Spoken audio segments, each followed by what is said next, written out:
know that they are divided into two parts, abiotic and biotic. Unfortunately, you are anabiotic. That it means that you're not alive. After seeing this tutorial, you're going to be a biotic factor, alive. You will have to be made of cells, which is going to be quite a challenge but not impossible.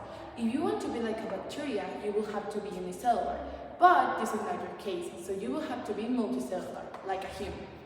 We know you don't eat, but to be a human you would have to eat to transform that food into energy. That's called metabolism, but it's not just that.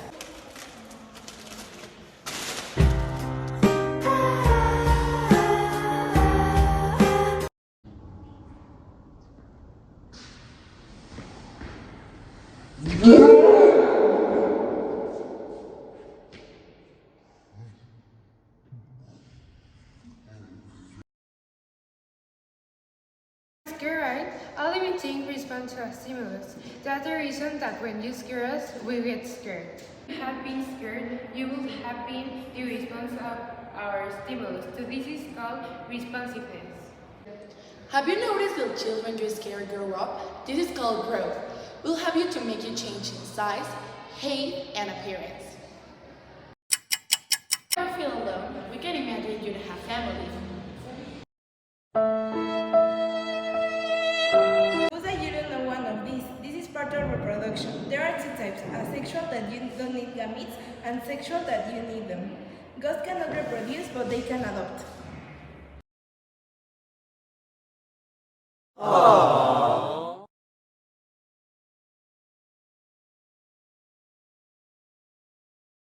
Have you ever had fever? This is a perfect example of homeostasis.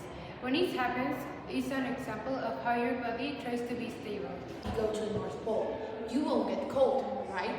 Think that won't happen when you became human. You adapt to your job. That is, scare people. That's the reason you see better at night, right? This step is called adaptation. Humans adapt to their environment. That's why we have lungs and not gills, because we do not live in the sea. That's why we cannot see you at night. This is adapt, but the process is not fast. It's clear that you don't have an orderly structure. This is more than evidence, but to be alive you have to have one or at least be an organism that is level 8.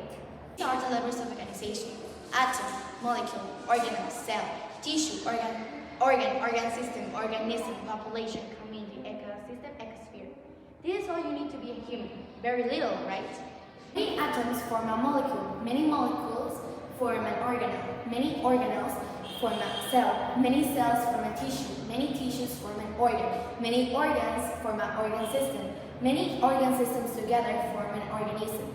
A lot of organisms together made a population. A lot of populations together made a community.